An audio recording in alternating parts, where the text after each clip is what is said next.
Okay, just a couple of things before we're starting off. I'd just like to, if we can have a moment of silence.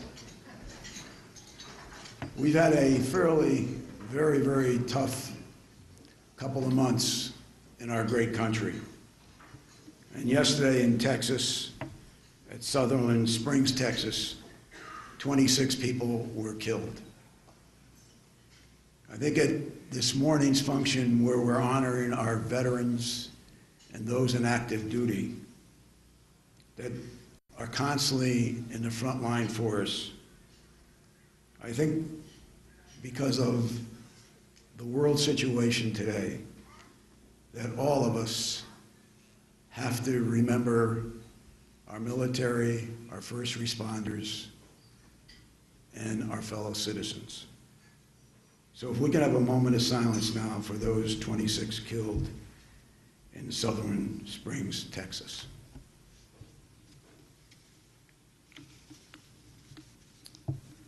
Thank you very much.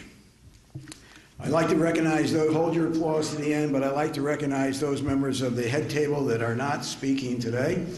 Mayor Enzo Fienza from the town of Cromwell, Mayor Dan Drew from the city of Middletown, Kevin Limbo, our terrific state controller, Lieutenant Governor Nancy Wyman, who has just been a tremendous supporter of our chamber, travels throughout Middlesex County every year with us. Jay Polk, next year's chairman of the chamber, Mark Ojakian, who's doing a terrific job as president of the Connecticut State Colleges and Universities, Michael Roth at Wesleyan University, that has really been a game changer for the city of Middletown and our area here, with so many things he's done, not only for the city and the economics and everything he's doing at the campus, but also the posse group that he has going at Wesleyan University, which is tremendous for these young people to get involved at this great university. And Ann Evans from the Department of Commerce. Let's have a round of applause for them.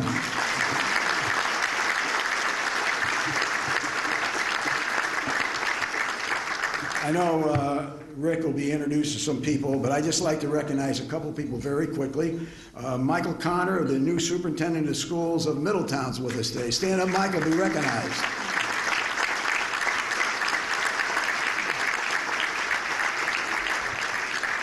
And Michael Roth mentioned to me that we're really honored at Wesleyan to have Colonel Bob Cassidy, who's just back after 2 terms in Afghanistan. He's now teaching at Wesleyan University for what it's like to be a leader. That is tremendous. Bob, please stand to be recognized.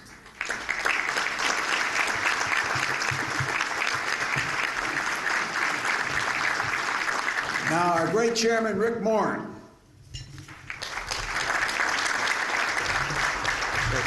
Thank you, Larry. Welcome to our November meeting. It's our support the troops, honor the veterans. I'd just like to take a moment to thank you all for your service. I'm both honored and humbled to be up here before you. We have a jam-packed schedule this morning, so I'm going to be fairly quick. So we have our blue list, which is before you, which has our state and local officials, and then we have this month on the back, we also have our military officials and the various veterans organizations that are here with us. If we could just have a round of applause for all those people.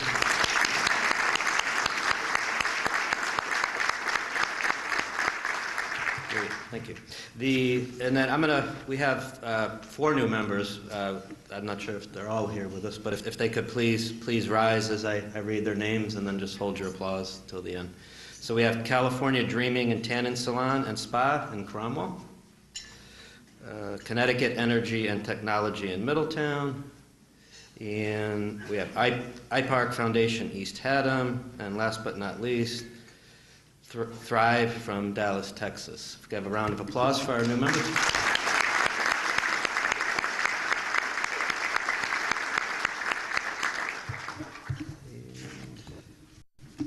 And then we're going to be introducing the award recipients and our speaker, and we look forward to what they have to say. Enjoy the morning.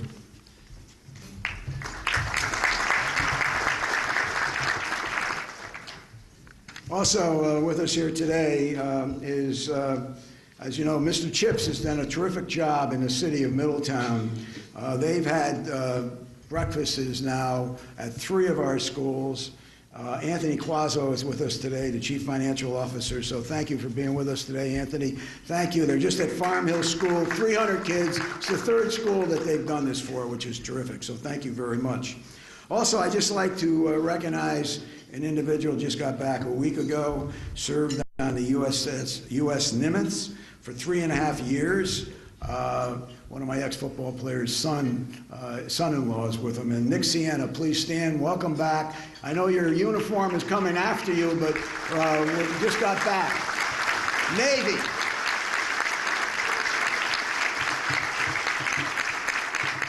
And now it gives me a great honor. Nathan Grube. Come on up, Nathan. The Travelers Golf Tournament just does a tremendous job for veterans. That's because of Nathan's really commitment, and it was under his leadership that they moved forward with this, and Andy Bassett. So Nathan Grube. Thank you, Larry. And I think that business from Dallas might be the furthest we've had yet. Congratulations on reaching to Texas for membership. That's awesome. The reputation grows for our chamber. I want to say a couple things. Thank you, obviously, to everyone in this room for an amazing year. I have not been up here since the tournament. 2 things have happened since the tournament. We had our Birdies for the Brave tournament, raising money for home front military groups a couple months after the tournament. And then we just had our charity celebration last week, where we announced we generated $1.7 million for charity this year, which is a new record for us.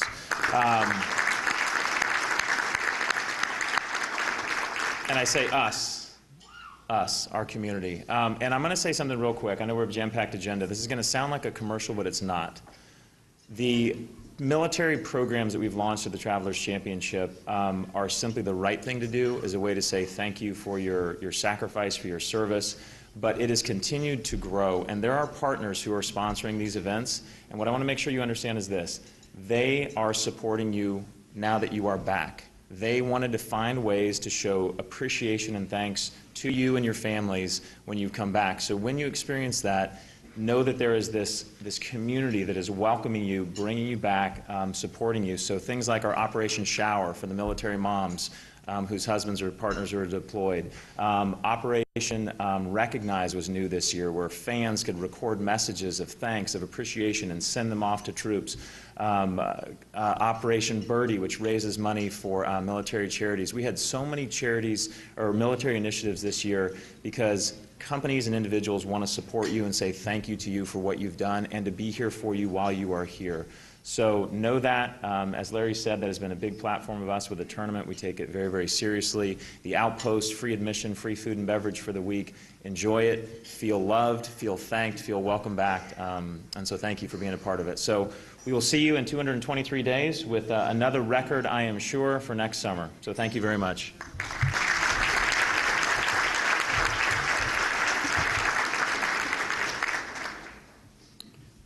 Next, I would just like to, before introducing Phil Cacciola, thank Jeff Pugliese from our office that's just done a terrific job working with this committee that Support the Troops Honor the Veterans Committee has been working all year. This is a committee that has really made a commitment to us here at the Chamber, and Phil Cacciola's leadership has just been unbelievable. The time and energy he puts into it. So it gives me a great honor to introduce Phil Cacciola.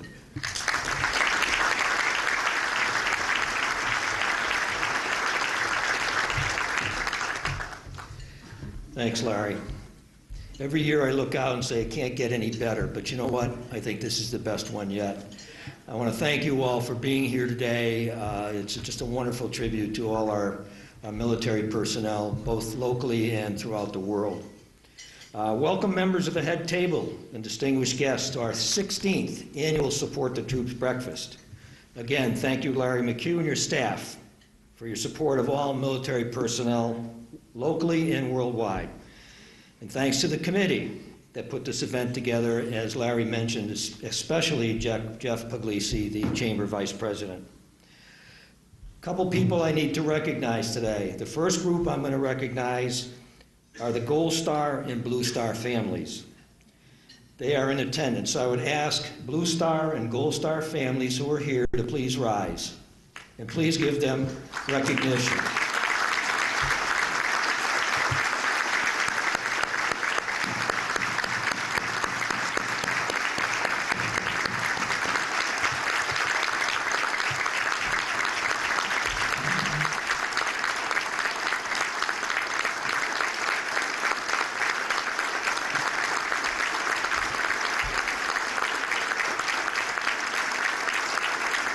Thank you very much. As you know, Gold Star families are families have paid the ultimate sacrifice. They have lost a family member in conflict.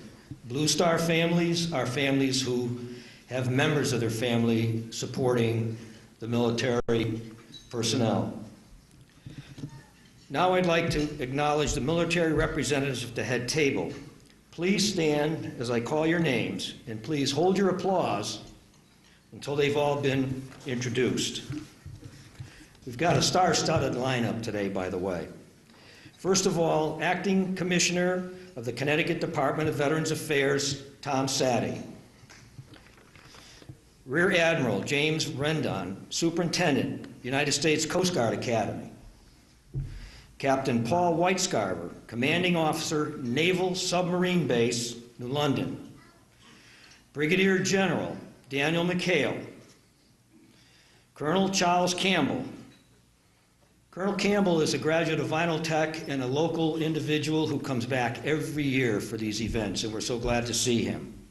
Colonel Gerald Lukowski, Chief of Staff, Connecticut Army National Guard. Lou Vasquez, the Army Ambassador for Connecticut. And I should mention there's Bob Hill in the back too, who I understand is also an ambassador, Army Ambassador. Thank you, Bob.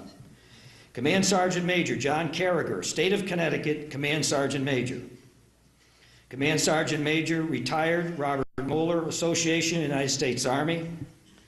MCPO Brett Verhulst, Command Master Chief, U.S. Coast Guard Academy. Ted Graziani, State Chair, Employee Support of the Guard and Reserve. And the other individual is Sue Martucci here, who is also responsible for the Trees of Honor in Middletown. Please give them a round of applause.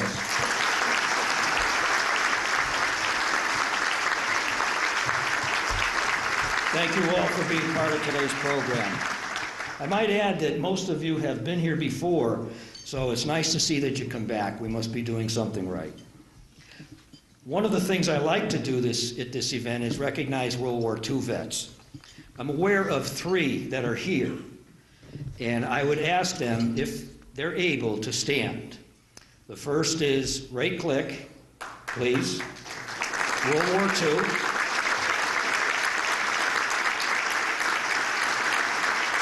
Albert Hamra.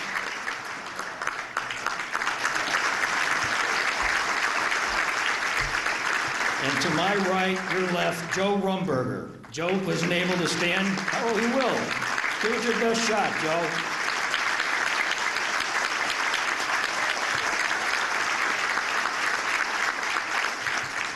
Now, if I've missed any other World War II vets, please raise your hand and let me know. But thank you very much for your service. A lot of what we have today wouldn't be what we have without you folks, so we appreciate that. Local veterans organizations are part of the military fabric of Middletown. Please rise again, if you are able, as I list your organization. Again, please hold your applause until I finish. The list is also at your table. The Association United States Army AUSA Connecticut Chapter. The American Legion, Post 75, Post 206, Post 105, and state members. We also have the state commander, Ed DeGumbia, with us. VFW Post 583. And Post 583 is doing something to help out the community this year. In light of the opiate addiction and mental health crisis we are facing, VFW Post 583 will be sponsoring free veterans military mental health first aid training for military personnel and veterans on December 4th, 2017. See Bob Santangelo, Commander Jack Body, or Betsy Chadwick at the Chamber for more information. As you know, the opioid mental health crisis is very timely right now, so give it your attention. Catholic War Veterans, St. Mary's Post 1166, State Commander Michael Rano. Jewish War Veterans, Post 51, State Commander Morty Pear. Morty's a Middletown resident. I think everybody knows Morty. Marine Corps League, Department of Connecticut. U.S. Marine Corps is celebrating its 239th anniversary this year. VFW Post 1840. Veterans of the Vietnam War, Vietnam Vets of Connecticut. ESGR, Employer Support of the Guard and Reserve. The Greater Middletown Military Museum. The Disabled American Vets, Chapter 7. Pete Galgano and the Middlesex Community College OASIS program. Special recognition, too, to Wesleyan University Posse, and special thanks to President Michael Roth for what he has done to support veterans at Wesleyan University. U.S. Senior Vets, St. Louis Community Service, and State of Connecticut Military Department. Now, unfortunately, not all veterans belong to military organizations, and we would encourage you, if you are a veteran, to join one of our organizations, because we're always looking for help. And at this point, I would ask all veterans in attendance to please rise and be recognized. All veterans who are here today.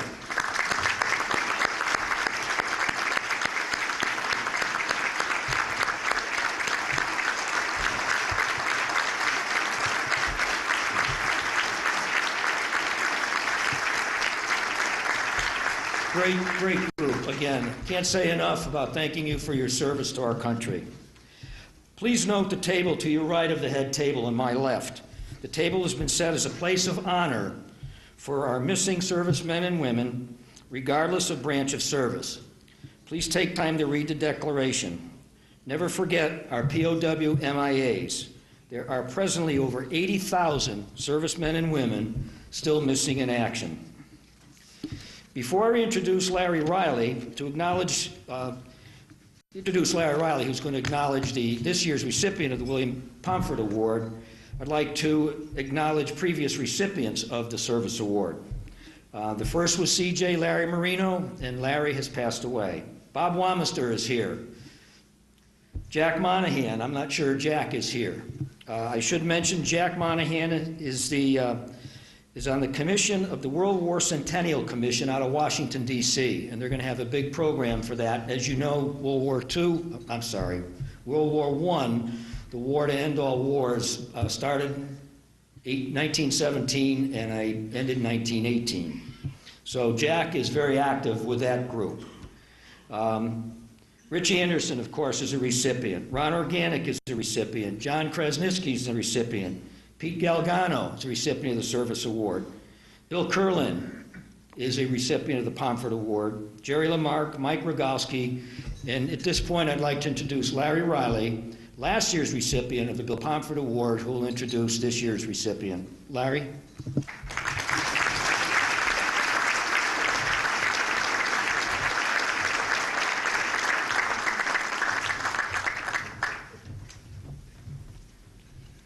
Good morning, again.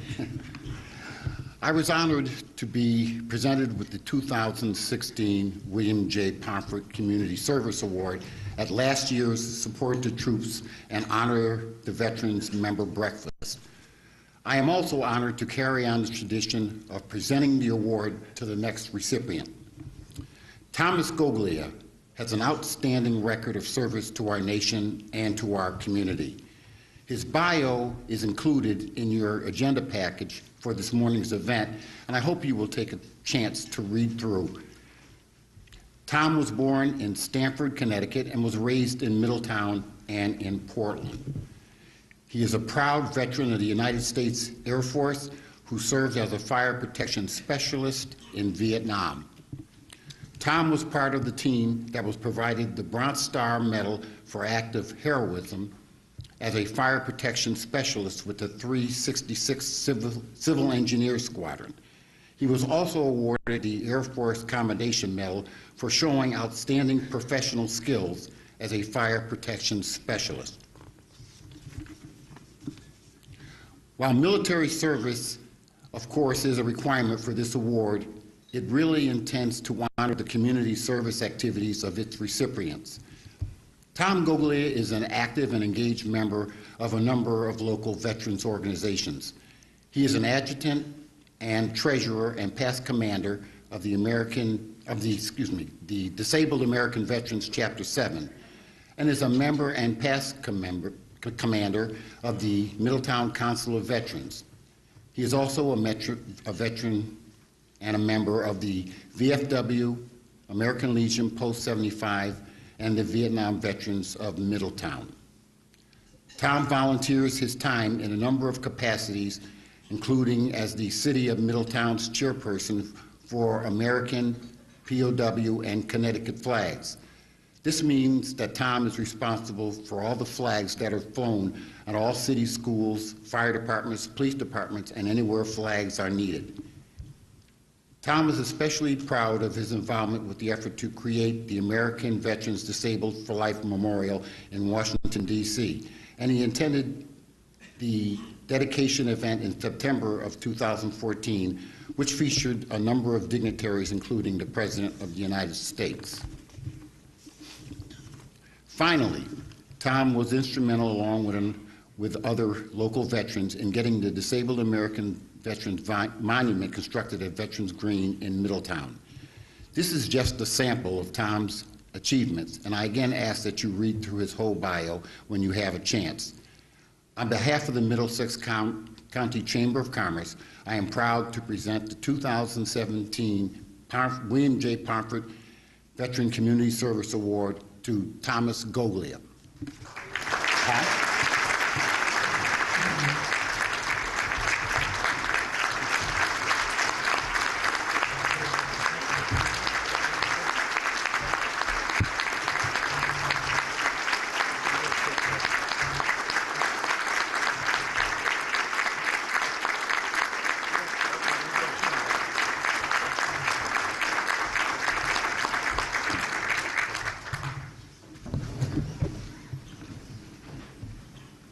Thank you, Larry, for that introduction. Very nice.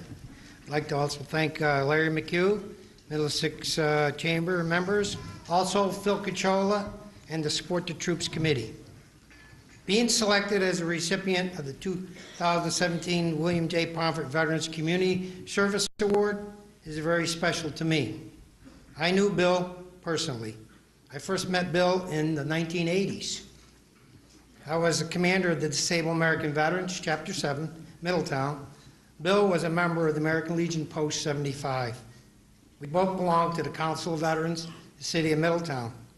We met every month, and every month for years, Bill would say to me, "Tom, why don't you join the American Legion?" So after several years of persistence, I finally joined. Bill was a man I learned how to give back to our fellow veterans. When I came back from Vietnam, I made a promise to myself for making it back alive and for those who paid the ultimate sacrifice, that I would do whatever I could for my fellow comrades and serve my community in whatever way I could. I would like to thank my DAV family for putting up with me for 35 years as serving as commander and adjutant and treasurer. Thank you, guys. Finally, I would like to thank my wife for being on my side every step of the way. Without her, I wouldn't be able to do all the things I do for veterans. To my two boys, Tom Jr. and Juan, and his wife, Angela, and of course, my beautiful granddaughter, Ella. Also, my brother John and his fiancée, Bunny. My sister-in-law, Sharon, and her husband, Bob, who came here from Cape Cod to celebrate this very special day with me. Finally, I would like to thank Ronnie Pomfret for still being around to help keep Bill's memory alive. I think Ronnie's back there somewhere. I don't know where she is, but she's hiding. There you are, Ronnie.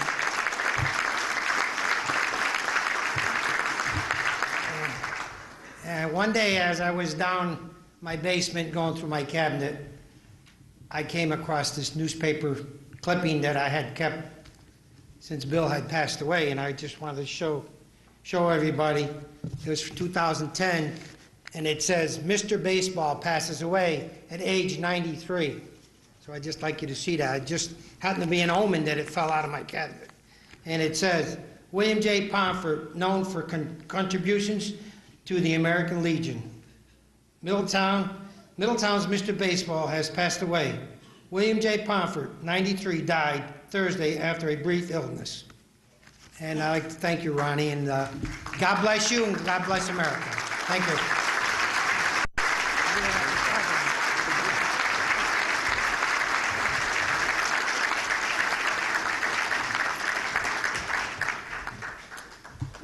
Two years ago, we decided to recognize a business that has stepped up and done a lot more for the community than everyone else at this point. And we wanted to use them as role models to what we want every business to do in their support of veterans and those in active duty. The first award winner of this was AT&T, and they have agreed to sponsor this award. And to present this award this year is another outstanding corporate citizen in the state of Connecticut, an individual that serves on numerous boards throughout the state to really address the quality of life for all of its citizens. John Emmer, President, AT&T Connecticut.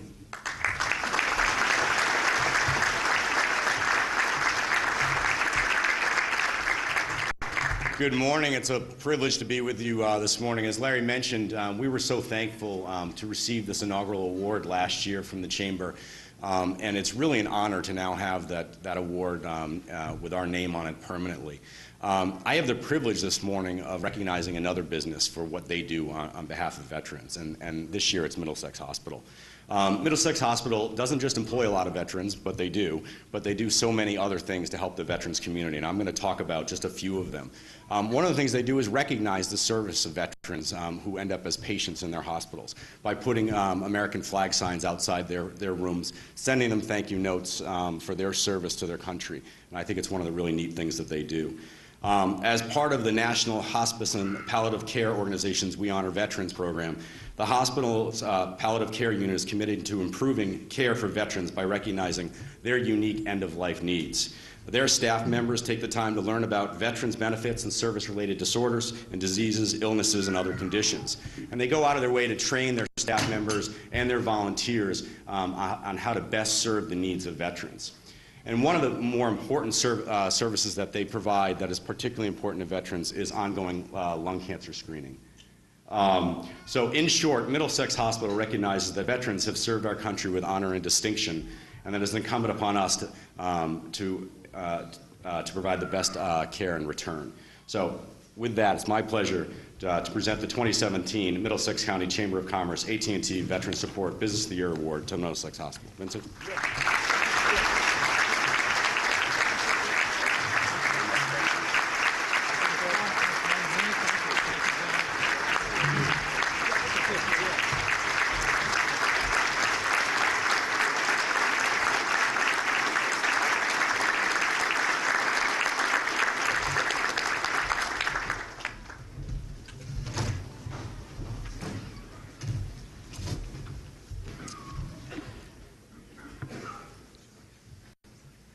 Just a reminder to everyone, after Chris Beckert speaks, we will retire the colors, so we want to make sure everyone stays here until the end of the full breakfast this morning. It gives me a great honor now to introduce Vin Capice, but before introducing him, I'd just like to thank Chris for being with us here today. I really appreciate it, you coming up from Carlisle, Pennsylvania. But more importantly, I'd just like to recognize his dad and mom that are with us here today. John Beckert is a past chairman of the Middlesex County Chamber of Commerce, 1999, year 2000. Time flies, doesn't it, John?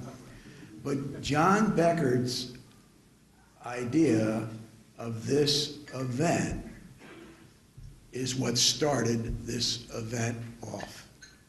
And I think as I look back in my years at the Chamber and dealing with so many wonderful people like John, I want to thank you for mentioning that this is something that we should do And it's just a great honor today, I know, for you and your terrific wife and other family that's here to have your son speak to this group. So, John, please stand and be recognized. Thank you very much. John Beckert. And Gene.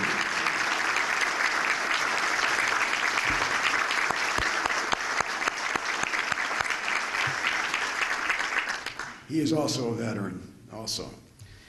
Well, it gives me a great honor to introduce our sponsor for this today, but he's been already up to get the award. But Middlesex Hospital is an unbelievable organization. I think it's the finest healthcare institution in the state of Connecticut. They're cutting edge in everything they do. But more important to their commitment to the citizens of Middlesex County, young, old, is just phenomenal. And Vin Capice is an example, as I say all the time, and a year ago when he served as our chairman, as an example of an outstanding corporate citizen. This guy never says no. He's always there helping people out. And besides that, for all of us in this room, the importance to have such an outstanding hospital, one of the best in the country, located here in Middlesex County, is so, so important. It's an honor now to introduce Vin Capice.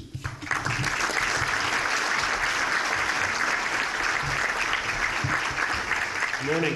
Thank you, Larry. You always seem to know the right things to say. Good morning, everyone. It's an honor and a pleasure for the hospital to sponsor this breakfast. We've been doing this for the last several years now. And it's a pleasure to be here with you today, and what an honor to receive the AT&T Veteran Support Business of the Year Award. Thank you so much. I always enjoy speaking at this breakfast. I, along with my colleagues at the hospital, believe in supporting our troops and our veterans.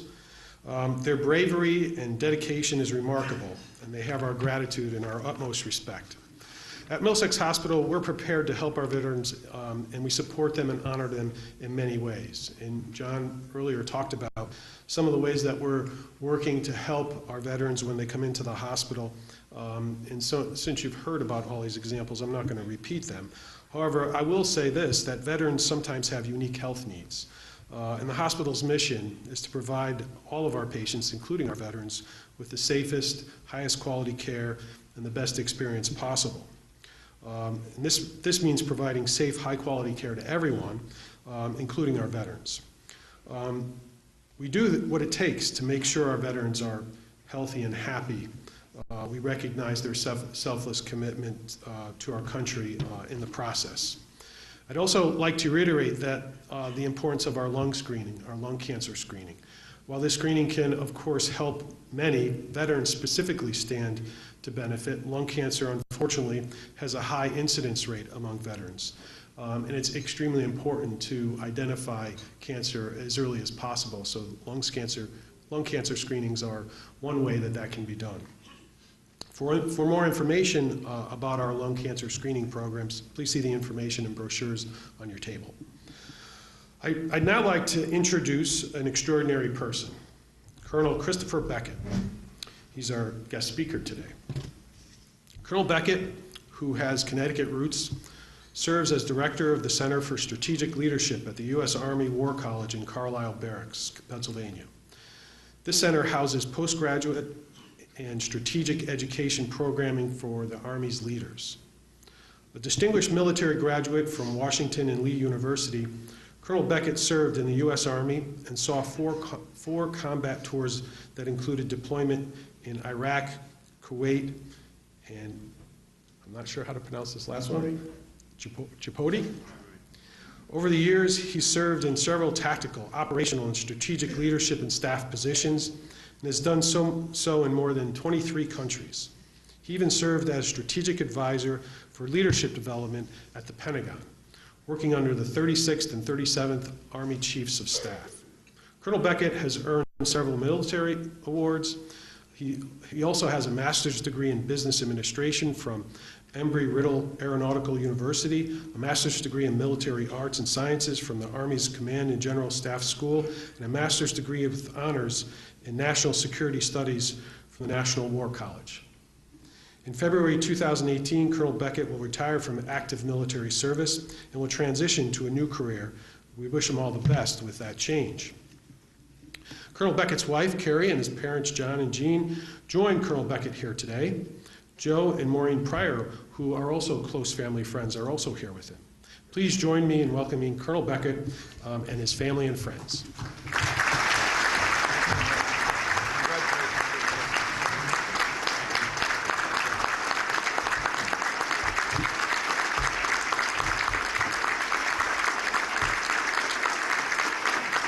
Thank you. Thank you very much. I want to just say, for Vince's sake, that I get asked the question about Djibouti all the time. My daughters giggle every single time. Lieutenant Governor and senior state officials, members of the Connecticut State Legislature, elected officials from the various Connecticut localities, Admiral Rendon and fellow military representatives, senior educators, family, friends, and most importantly, the Connecticut's veterans and the great veterans service organizations that represent them and care for them every day. Thank you for letting me be your keynote speaker this morning. I'd like to start by thanking the chairman, the staff and team at the Middlesex Chamber, Larry, Joanna, Jeff, and all the rest for the kind invitation to share time. They're the people behind the scenes that make this happen. They often don't go with the great recognition that they deserve. But I want to also join everyone here to show my profound respect for Larry McHugh for all he's done for the welfare of Connecticut.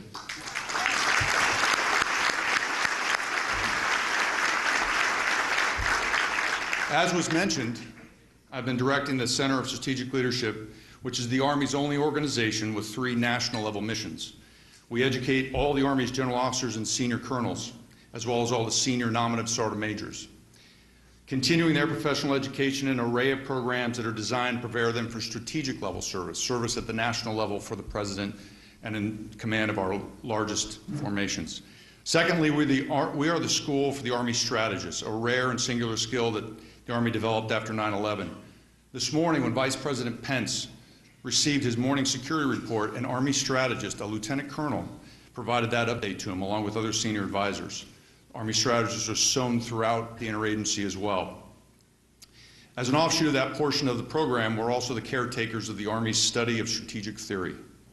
Finally, we analyze Army and national level strategic problems with a team of experts and scientists that are in our strategic analysis division. There's no explosions and no mixed chemicals, I promise you that. But I assure you that instead, we look at a various array of issues that impact the Army, the Joint Forces, and the nation. A recent example of that study is the Secretary of the Army commissioned us to determine whether we can mobilize the entire Army, that's over 900,000 in uniform, to war if we needed to, as we've said we could do since World War II. And we're studying that right now, and the answer very well may be no. So when you wonder how the Army thinks, whether it debates strategic issues and how it ensures its most senior uniformed officials are prepared to lead, you now know it all happens at the U.S. Army War College and at the Center for Strategic Leadership. We also have a futures lab as well, so we look deep into the future, 25 years and beyond, at what the Army and the Joint Force are going to need to prepare and modernize the military for future campaigns and threats. So while being an executive director is a full-time job, I also have the chance to teach and lecture on national security policy, campaigning, and strategy, and serve as a Dean of Postgraduate Studies. I've advised current members of the Department of Defense staff and the Army staff on developing and implementing national security policy, on modernization priorities, and on America's national security interests in Africa from my previous position. So these are the interactions that I'm going to draw on today to paint the picture for you in a few minutes on what's on the minds of those in America's largest institution, the Department of Defense. I'm also a Connecticut veteran. I grew up in Madison, graduated Daniel High School in '84, may have even played football against Xavier on a field that's now known as Larry McHugh Field. And after high school, accepted an ROTC scholarship to attend Washington Lee University in Virginia. After graduating, I chose to be in the active Army for an initial commitment of 4 years, believing that I would return to corporate America afterwards. But then I met and married the love of my life, who's here today. And now, 29 years later, continue to be amazed, as all of my fellow military colleagues are, at the career of being a professional military officer. After all that, despite all that, when Carrie and I return to Connecticut, we feel that we're at home. So straight from my heart, again, thank you for inviting me today. So I've got 3 goes this morning. First goal is to be done by 9 o'clock. I promise that. The second goal is I want to offer a snapshot into what's worrying today's Department of Defense officials and the senior leaders of the Army. Next, I'd like to discuss a little bit about the question of, is there a growing divide between our military and her citizens? Are we an army apart? And lastly, I'd like to describe to you the value of veterans in the largest economy in the world, which is ours. First, though, a quick history lesson. Since I am a senior faculty official and a military educator, I'm obliged to do a little history up front. There are 3 American holidays that are dedicated to our military, and it's unique to America. Memorial Day, Armed Forces Day, and Veterans Day. You may or may not know that Memorial Day started as an event to honor Union soldiers who had died during the American Civil War. It was inspired by the way that people in the southern states had honored their dead, and it bound the former rivals to heal the country and comfort the anguish. After World War I, the President extended Memorial Day to include all men and women who died in any war or military action so that America would never forget the fallen. Known originally as Decoration Day, the current name came into use after World War II when Congress passed the Uniform Holidays Bill in 1968 and became one of only 2 military holidays preserved by law as a 3-day weekend. More important to us today is Veterans Day. Originated after World War I, after the armistice between the combatants was signed on the 11th hour, the 11th day of the 11th month in 1918, President Wilson ordered the first Armistice Day would be commemorated in 1919, proclaiming the day should be filled with solemn pride in the heroism of those who died in the country's service and with gratitude for the victory. The nation paused at 11 a.m. that day, and our tradition carried forward to a law approved in 1930, November 11th, an annual legal holiday. It was veteran service organizations like those represented in this room by the Connecticut-based chapters who lobbied Congress in 1954 to change the word armistice to veterans. Congress agreed, and on June 1st, 1954, November 11th became a day to honor all American veterans, wherever and whenever they served, and to pause and to thank them. Lastly, most Americans don't remember or observe Armed Forces Day. It was created on August 31st, 1949 by Lewis Johnson, the Secretary of Defense at the time, who sought to replace the separate days for each of the services with one holiday representing them all. The idea originated from the Defense Reorganization Act in 1941, which created our Department of Defense and unified all the services under one secretary. By the way, the theme of the very first Armed Forces Day was Teamed for Defense, designed to expand the public's understanding of what type of jobs were in the military and the role of the military in civil society. The military of the day held demonstrations of state-of-the-art equipment for the average American citizens to understand their capabilities, and parades popped up all over the world. The military posts threw open their doors to visitors. So to summarize, Memorial Day honors the fallen who have paid the ultimate sacrifice for our freedoms. For those in uniform, we visit our national cemeteries and our Gold Star families and say, we remember your sacrifice. Veterans Day honors those that have served and the burdens of duty they've borne along with their families. Those of us in uniform share time with our veteran service organizations like we do today and our communities and say, thanks for your service. Armed Forces Day binds the military to her nation and its citizens, celebrating those still serving and our freedoms. It's the day we in uniform in the military take time to thank America for their support. So the story of celebrating America's military is woven into our culture, and yet it's rarely known or often overlooked as Americans celebrate 3-day vacations, but forget their greater purpose. It is a fight to close the civil-military gap, and it takes effort, like the morning we are sharing today, so that we don't become a military apart, unknown and misunderstood by the nation it swears to defend. Consider the lesson from 1949, when only 4 years after the end of World War II, the Secretary of Defense perceived a need to establish an Armed Forces Day to reintroduce America to its military after nearly 16.1 million Americans served in that conflict. It's a stunning and telling fact. So that was history. Let's examine the present. What's on the minds of the folks at the Department of Defense that I have the good fortune to advise and support? Well, number one, no one is particularly worried in the department right now because they are extremely busy. They're not worried about our ability to fight and win the nation's wars. They're not when we have 2.3 million women and men in uniform that prepare daily to defend this country and her allies. What does concern my colleagues is the alarming lack of modernization that has not taken place in our force. Surprisingly, while we were campaigning in Iraq and Afghanistan, other peer competitors in the world have bulked up and modernized their forces. The Defense Secretary and Army leadership recently charted a modernization plan at our annual AUSA that will attack and prevent obsolescence on tomorrow's battlefield. It means defense spending in the private sector will grow. The next observation is that we are a total force. We've come closer than ever in our history to erase the differences between the active, the Guard, and the reserve forces, as well as working with our joint partners. It's taken over 16 years in conflict since 9/11, but the Army and its other services are closer together than ever, and we are bound even closer with our Guard and Reserve forces. A third of 4 observations is that we are still stretched in a busy world, and policymakers are slowly realizing the military is no longer an easy button. The Army, for example, has 182,000 Americans deployed right now in 140 countries, sourcing about 46% of the demand for our troops requested by the Joint Combatant Commands. Now, with national threats in North Korea, Russia, Iran, and global terrorism increasing, those joint commanders are asking for even more, and 70% of those requirements are Army requests. Therefore, it's challenge. How do you modernize while you provide forces to the current fight? And it's a daunting challenge that the Department of Defense is scratching their heads to solve. My final observation about what's going on today in the Pentagon is finally America's military feels incredibly humbled by the support of its society, its communities, and its citizens. In broad strokes, we are proud to defend because those we are defending are proud of us. Abraham Lincoln was famous for saying, "I like to see a man proud of the place in which he lives. I also like to see a man live so that his place will be proud of him."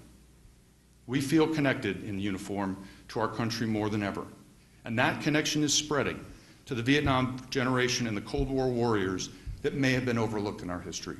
But we feel a tremendous pride that is now long overdue for their service. So this last point leads me to 2 discussions. What do we want to do about it, and avoid the danger of creating a military caste, a military apart? That is, we embrace our veterans. Our veterans at home come home from wars and settle back in our communities, and we connect with them in our civil society. They are the bridge between who we are in uniform today and the civilians and the citizens that we pledge to serve. The value of veterans then to organizations, companies, and agencies that are in this room should be clear, but I offer you 5 points from my experience to consider. Veterans bring these core skills and values to your communities. The first is teamwork and the value of collaboration.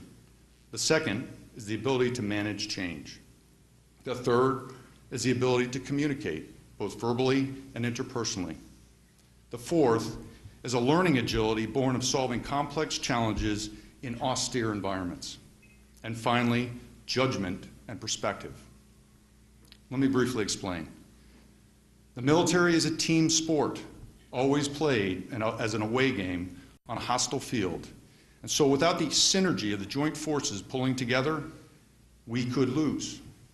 But veterans know that teamwork is at the very core of the values that the service trains in them from the very start.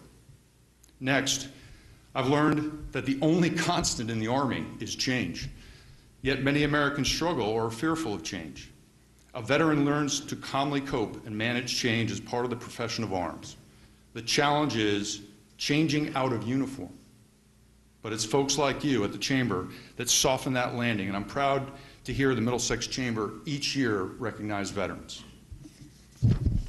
Third, I once heard a Vietnam veteran tell me that in a choice between a rifle and a radio, he'd pick the radio. Because with the radio, he knew he could call friends for help. Communicating is a way of life in the armed forces, verbally, digitally, and constantly. So if you find a vet, You'll likely find a talker, especially if there's beer involved.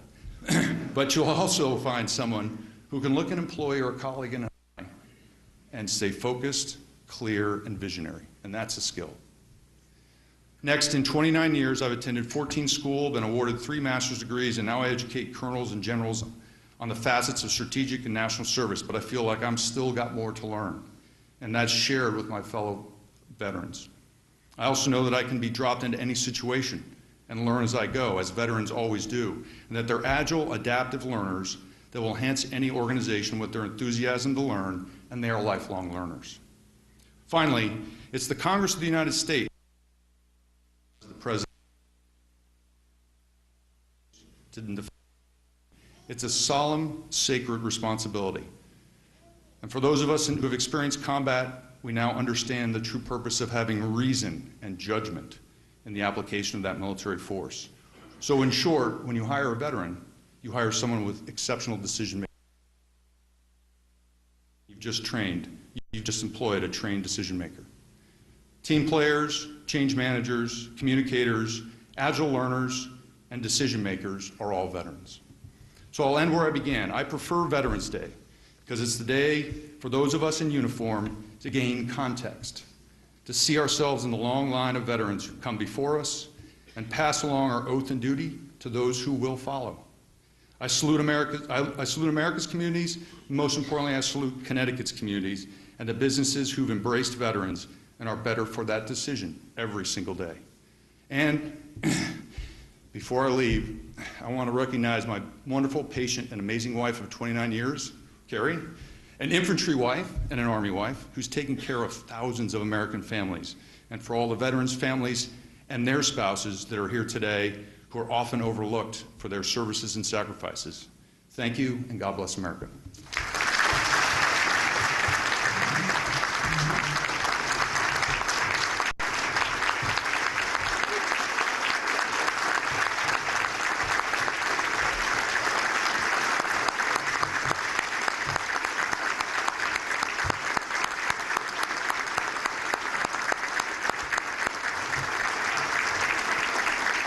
Okay, you can be seated. Got a couple more minutes. Before I turn this over to Rich Anderson, I'd just like to mention one thing. I got an email yesterday from Claudia de France, and my wife Patty had mentioned that she had seen Claudia at Stop and Shop. Claudia will be one of the hundreds of people this week that will be reading 30 names at the Vietnam Wall in Washington, D.C. As you know, this is celebrating the 35th anniversary. She was friends with a Captain Ronald Goglia, who was killed in this conflict, a Green Beret. I know this is a great honor for you, Claudia, but it's a great honor for all of us here in Middlesex County to have you reading the names.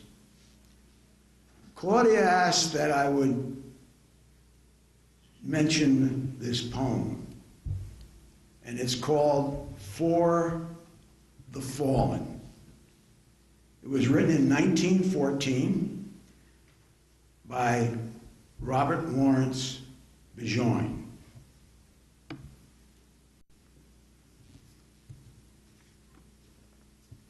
They went with songs to the battle. They were young, straight of limb, true of eyes, steady and aglow. They were staunch to the end against odds uncounted. They shall not grow old as we are left to grow old. Age shall not weary them, nor the years condemn. At the going down of the sun, and in the morning, we will remember them. We will remember them. Rich, come on up for taps.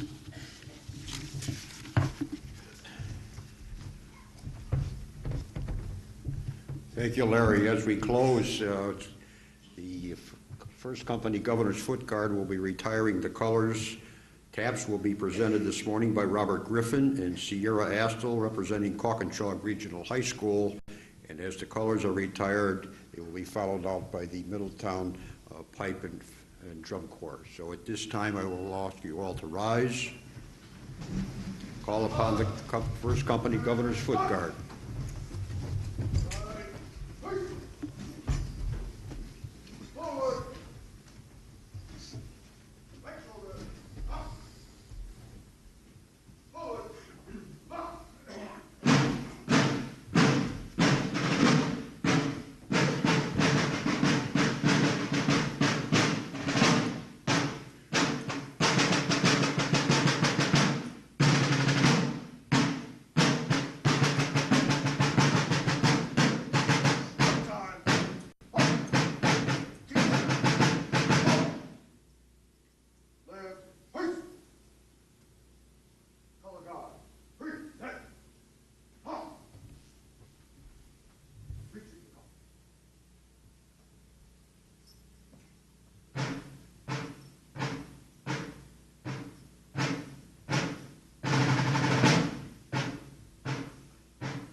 Present her.